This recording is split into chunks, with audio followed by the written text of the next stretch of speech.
in the heart of a bustling metropolis, where skyscrapers pierce the sky like arrogant fingers and the streets pulse with a relentless rhythm of ambition.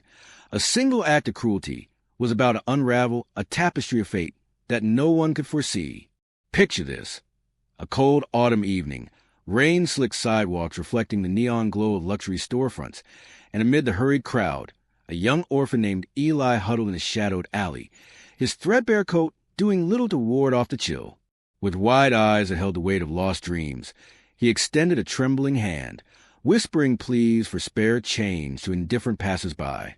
But on this fateful night, karma wasn't just a whisper in the wind. It was a silent spectator, poised to strike with poetic justice. Enter Victor Harlan, a man whose life was a monument to excess. At 42, he was the epitome of corporate ruthlessness. Sharp-suited, Rolex-adorned, and driving a sleek black Mercedes that cost more than most people's homes. Victor had built his empire in real estate, flipping properties and displacing the vulnerable without a second thought. To him, the homeless were mere blemishes on the city's facade, obstacles to be cleared like trash. That evening, as he stepped out of an upscale restaurant, his belly full of caviar and champagne, Eli's soft voice cut through the air. "Sir, please, just $1 for food?" Victor's face twisted into a sneer, his polished shoes halting abruptly. "Begging? In my city?" he snarled, his voice laced with venom. The boy flinched but didn't back away, hunger overriding fear. What happened next shocked the few witnesses who dared to glance. Victor lunged forward, shoving Eli hard against the brick wall. "Get out of my sight, you filthy rat," he bellowed. His fist connected with the boy's frail shoulder in a brutal punch that sent him sprawling into a puddle. Laughter escaped Victor's lips, cruel, triumphant, as he dusted off his hands and strode away, oblivious to the gas around him. But in that moment, unseen forces began to stir. Karma, that ancient balancer of scales, had taken note, and its wheels were already turning. As Victor slipped into his car, revving the engine with smug satisfaction, he couldn't shake a peculiar unease prickling at the back of his neck. Little did he know, Eli wasn't just any orphan, abandoned at birth and raised in the unforgiving underbelly of the city. The boy possessed an uncanny gift, a subtle intuition that bordered on the supernatural, honed by years of survival. Whispers among the street folk spoke of Eli's sight, how he could glimpse fragments of futures in dreams or fleeting visions. Bruised and soaking wet, Eli wiped the blood from his lip and murmured to himself, "It'll come back. It always does." He didn't seek revenge. He didn't need to. The universe had its own plans. Meanwhile, Victor arrived home to his penthouse overlooking the glittering skyline, pouring himself a scotch to celebrate another day of dominance. But as he scrolled through his phone, an anonymous email pinged in his inbox. No sender, just a subject line. "What goes around?" Intrigued and annoyed, he opened it, only to find a grainy photo of himself attacking Eli, captured by a bystander he hadn't noticed. "Your empire crumbles tonight," the message read. Victor chuckled dismissively, assuming it was a bluff from some activist. He deleted it and retired to bed, but sleep brought nightmares. Visions of crumbling buildings, lost fortunes, and the boy's accusing eyes. The next morning, Victor's world began to fracture. His assistant called in a panic. His biggest deal, a multi-million-dollar acquisition of a downtown block, had fallen through. Inspectors had discovered irregularities in the paperwork, hints of fraud that Victor had buried deep. Coincidence? He brushed it off, barking orders to fix it. But as he drove to the office, his car sputtered inexplicably, the engine dying in the middle of traffic. Cursing, he stepped out, only to be rear-ended by a delivery van, sending him to the hospital with a fractured arm, the same one he'd used to strike Eli. Word of Victor's misfortune spread like wildfire through the city's undercurrents. Eli, nursing his bruises in a makeshift shelter, heard the rumors from fellow transients. A faint smile crossed his lips. His vision from the night before had shown him glimpses, a man in ruin, begging for mercy. But the real twist was yet to come. Unbeknownst to Victor, that downtown block he coveted held a secret. It was the site of an old orphanage, demolished years ago under suspicious circumstances. And Eli? He was the last surviving child from that very place, his parents' death tied to a fire that Victor's company had allegedly covered up to clear the land. As Victor lay in his hospital bed, seething with rage and confusion, his phone buzzed again. Another anonymous message. Remember the fire? The truth begs to be free. Attached was a scanned document. An old police report implicating Harlan Realty in arson for insurance fraud. Panic surged through him. How could this be surfacing now? He called his lawyers, but they were unreachable, their offices raided by authorities tipped off by an anonymous source. His stock plummeted, investors fled, and the media swarmed, dubbing it the fall of the Titan. Eli, meanwhile, found an unexpected ally. A kind-hearted journalist, moved by the viral video of the attack, tracked him down and offered help. With her guidance, Eli began piecing together his past, uncovering records that linked Victor directly to the tragedy that orphaned him. But karma wasn't done weaving its web. As Victor's empire crumbled, he found himself evicted from his penthouse, his assets frozen, wandering the same streets he'd once despised. Hungry and desperate, he approached a figure in the shadows for spare change, only to look up and see Eli's face, now calm and composed, holding out a hand not in anger, but in quiet observation. "You did this?" Victor stammered, his voice breaking. Eli shook his head. "No, you did. Every choice has echoes." But just as Victor reached his breaking point, a new revelation dawned. A revelation that would bind their fates in ways neither could have imagined. Victor's eyes widened as he stared at Eli. The boy he had brutalized now standing before him, an aura of quiet strength, no longer the trembling figure in the alley. The rain had begun to fall again, soft droplets tracing paths down Victor's haggard face, mixing with tears he hadn't shed in decades. But this wasn't the end of his torment. It was merely the prelude to something far more intricate. Eli didn't offer him money. Instead, he crouched down to Victor's level, his voice steady yet laced with empathy that cut deeper than any accusation. "I know who you are, Mr. Harlan. Not just a man who hit me. I know what your company did all those years ago." Victor froze, his breath catching. The fire, the orphanage, it had been buried. Lawyers paid, records sealed, witnesses silenced with settlements. How could this street urchin possibly know? Eli continued, his words measured. "My parents died in that fire. I was 5. The only reason I survived was because I was hiding in the basement, playing where I wasn't supposed to. The official report said faulty wiring. But I remember the smell, accelerant, sharp, and chemical. I remember men in suits watching from across the street as the flames rose. One of them had a watch just like yours." He nodded toward the cracked Rolex, still clinging to Victor's wrist, a relic of his former glory. Victor's mind reeled. He had been younger then, ambitious, willing to cut corners for his first big break. The orphanage sat on prime land, and the owners wouldn't sell. A tragic accident had solved that problem neatly, paving the way for a luxury condo development that launched Harlan Realty into the stratosphere. He had convinced himself it was just business, that the payout to the city covered any sins. But now, face to face with the living consequence, the weight of it crushed him. Yet Eli's eyes held no hatred. "I'm not here to destroy you," he said softly. "That's already been done. The documents, the tips to the authorities, the video, they weren't all from me.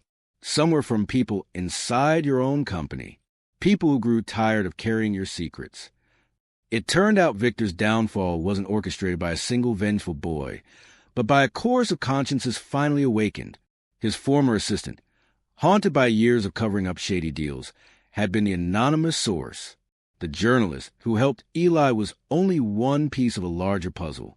As the weeks turned into months, Victor's descent deepened. With no assets left, he bounced between shelters, the irony bitter as he slept on cots in buildings funded by charities he once mocked. The media frenzy died down, labeling him a cautionary tale of greed, but the real punishment was internal. Night after night, he dreamed of flames and a child's cries echoing through smoke-filled halls. He began volunteering at soup kitchens, not for redemption in the eyes of others, but because the act of serving those he once scorned chipped away at the fortress of denial he had built around his heart. Eli, on the other hand, found his life transforming in ways he never expected. The journalist, Sarah Klein, a tenacious reporter with a knack for uncovering corruption, helped him file claims against Harlan Realty's remaining holdings. A class action lawsuit emerged, representing survivors and families affected by Victor's ruthless developments over the years. Displaced tenants poisoned communities from toxic shortcuts, families shattered by evictions. Settlement money began to flow, and a foundation was established in the name of the old orphanage, dedicated to housing and educating street children. Eli moved into a small apartment provided by the foundation, his first real home since childhood. He enrolled in night school, his sharp mind absorbing knowledge like a sponge. But he never forgot the streets, often returning to help those still trapped in the cycle. Word spread about the orphan's justice, a quiet legend among the homeless, the boy who toppled an empire without raising a fist. One crisp spring evening, nearly a year after their confrontation, fate orchestrated another meeting. Eli was speaking at a fundraiser for the foundation, sharing his story to a room full of philanthropists and survivors. As he stepped off the stage, a familiar figure lingered in the shadows near the exit.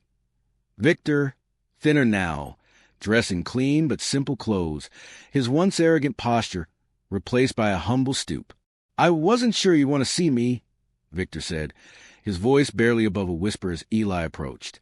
"I wasn't sure either," Eli admitted. "But here we are." Victor reached into his pocket and pulled out a folded envelope.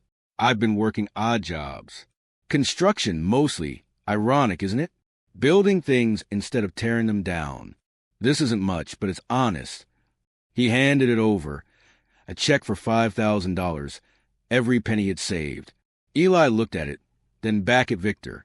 "You don't owe me this." "Maybe not you," Victor replied, "but I owe it to the boy I left in that alley, and to the child I helped orphan." His eyes glistened. "I can't undo the past, Eli, but I can try to balance the scales, even if it takes the rest of my life." For a long moment, silence hung between them. Then Eli nodded, accepting the envelope.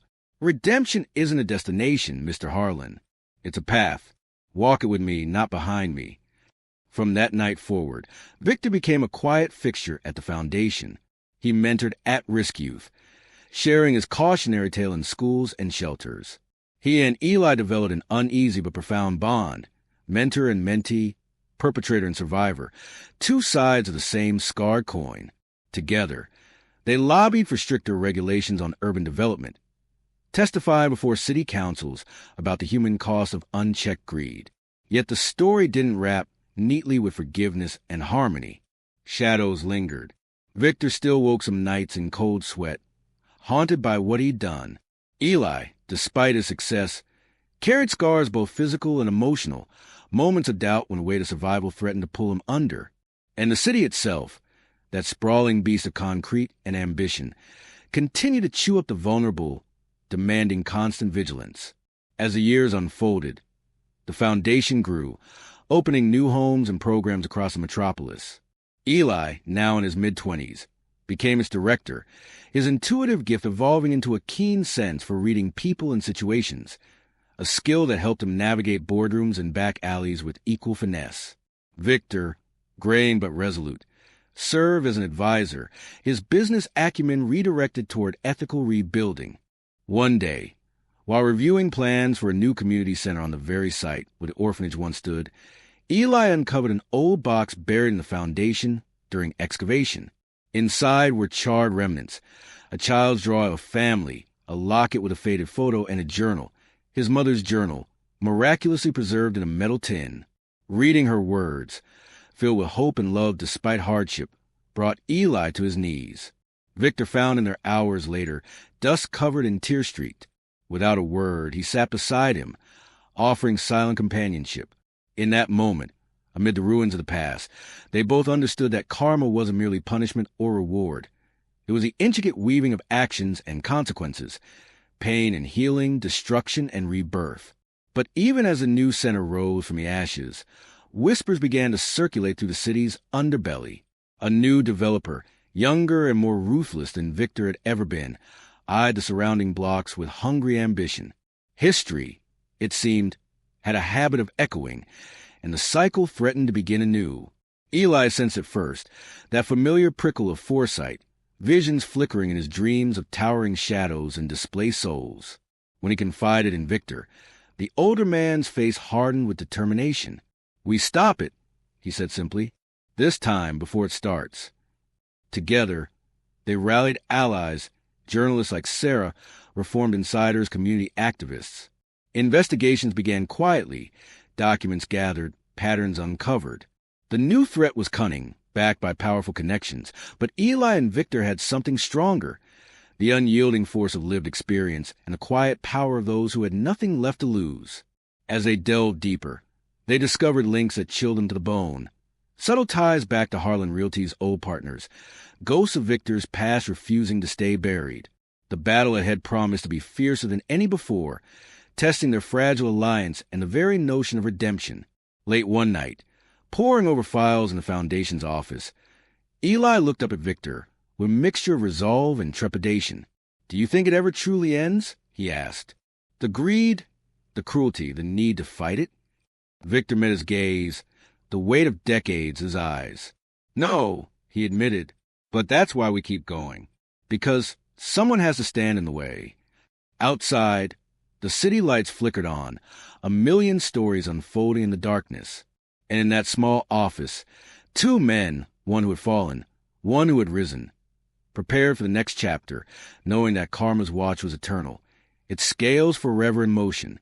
The fight was far from over, and new shadows loomed on the horizon, promising trials that would push them to their limits and beyond as the first light of dawn crept over the city's skyline years later. The new community center stood proud on the reclaimed land, a beacon of glass and steel intertwined with gardens and murals painted by the children it sheltered. Its name, etched in stone at the entrance, read Echo's Home, a quiet testament to belief that every action reverberates through time. Eli, now 30, stood on the rooftop overlooking the streets that had once been his prison, his hand resting on the railing as a gentle breeze carried the laughter of kids playing below. Beside him, Victor, gray-haired, weathered, but with eyes that finally held peace, watched in silence. The battle against the new developer, Alexander Kane, had been the fiercest trial of their lives. Kane was everything Victor once was: brilliant, ruthless, connected. His firm, Apex Developments, had circled the neighborhood like a shark, buying up properties through shell companies, pressuring residents with intimidation tactics that skirted the law. Whispers of bribes to city officials, anonymous threats to holdouts, and shadowy deals echoed the darkest chapters of Harlan Realty's past. But this time, Eli and Victor were ready. They had built an unbreakable network. Sarah Klein's investigative series in the city's major paper exposed early irregularities. Viral videos from community members capture harassment on hidden cameras, and former Apex employees, whistleblowers haunted by their roles, came forward with damning evidence. Eli's intuition guided them, dreams revealing hidden connections, offshore accounts, forged permits, even ties to organized figures who laundered money through real estate. Victor, drawing on his insider knowledge, decoded the financial webs that others couldn't see, testifying anonymously at first, then boldly in public hearings. The turning point came during a packed city council meeting, broadcast live across the metropolis. Kane, sleek and confident, presented glossy renderings of luxury towers that would revitalize the area. But when Eli took the podium, his voice steady and resonant, he didn't just speak, he unveiled. With Victor at his side, they projected documents onto the screen. Emails linking Kane to extortion, recordings of veiled threats, and a bombshell revelation. Kane's lead investor was none other than a holding company secretly funded by remnants of Harlan Realty's old partners, men who had escaped justice when Victor fell. The room erupted. Cameras flashed, reporters scrambled, and Kane's composure shattered as security escorted him out amid chants from the gallery. The council voted unanimously to halt the project, launching a full investigation that dismantled Apex Developments piece by piece. Settlements poured in, funding not just Echo's Home, but satellite centers across the city. Kane, stripped of his empire, faced trials that promised years behind bars, a mirror of Victor's own reckoning. In the aftermath, the city transformed. New laws mandated community input on developments. Affordable housing quotas became ironclad, and foundations like Eli's flourished. The streets, once cold and unforgiving, bloomed with pocket parks and support networks. Eli married Sarah. their wedding a simple affair in the center's garden, surrounded by children who called them family. Victor walked her down the aisle in place of father she had lost young, tears streaming as he whispered, "You've given me more than forgiveness. You've given me purpose." Yet the true magnificence lay not in victory's triumph, but in the profound alchemy of the human spirit. Victor, once a destroyer, spent his final years teaching ethics in business schools, his lectures packed with students hungry for a better way. On quiet evenings, he and Eli would sit on that same rooftop, sharing stories, not regret, but of growth. "I thought karma was punishment," Victor once said, his voice soft against the city hum. "But it's a teacher, harsh, unrelenting, but always fair." Eli would smile, his hand on the locket he now wore, his mother's, recovered from the ashes. "And sometimes," he'd reply, "it grants second chances to those brave enough to take them." As seasons turned, Victor's health faded, the toll of stress and age catching up. In his last days, surrounded by the family he had found, not of blood, but of choice, he passed peacefully, a faint smile on his lips. At his memorial in Echo's home, hundreds gathered, former homeless now thriving, activists, journalists, and children who had never known hunger because of the world he helped build. Eli spoke last, his words weaving through the crowd like a bomb. Victor Harlan was not a saint. He was a man who fell into darkness and clawed his way back to light. He taught us that redemption isn't erasure, it's transformation. That one act of cruelty can spark a chain of pain, but one act of courage can ignite a legacy of healing. Look around you. This place, these lives, they are his final empire, built not on greed but on grace. The crowd rose in applause that thundered like renewal, and as Eli stepped down, a young boy approached, ragged clothes, wide eyes, extending a hand much like Eli once had. But this time, no cruelty awaited. Eli knelt, offering not just coins, but a future, a meal, a bed, a chance. In that moment, the cycle broke forever. The city, scarred but resilient, breathed deeper. Strangers smiled at beggars, leaders remembered the forgotten, and karma, eternal watcher, nodded in approval. For in the grand tapestry of fate, cruelty may strike like lightning, but compassion endures like the stars. Quiet, constant, illuminating the darkest nights. Years later, travelers visiting the metropolis would pause at Echo's home, reading the plaque dedicated to two unlikely heroes. And on windy evenings, if you listen closely, you could hear the echoes, not of pain, but a hope rising. A reminder that no one is beyond redemption, no wrong beyond righting, and that even from the ashes of cruelty, the most magnificent gardens can bloom. The boy who was attacked became a guardian. The man who attacked became a redeemer. And the city? It learned to heal. In a world quick to judge and slow to forgive, their story whispered a timeless truth. Karma isn't just watching. It's waiting for us to choose which side it will stand on. And when we choose kindness, even after falling, the universe conspires in ways more beautiful than any dream. So next time you pass someone in need, remember Eli's trembling hand and Victor's shattered pride. Remember that every choice ripples outward, shaping destinies unseen. For in the end, we are all connected, threads in an infinite weave, where cruelty crumbles and compassion conquers. And that, dear friends, is the greatest karma of all. The power to turn pain into purpose, loss into legacy, and a single act of hate into an eternal symphony of love that echoes through generations, inspiring hearts to beat a little braver, kinder, forevermore.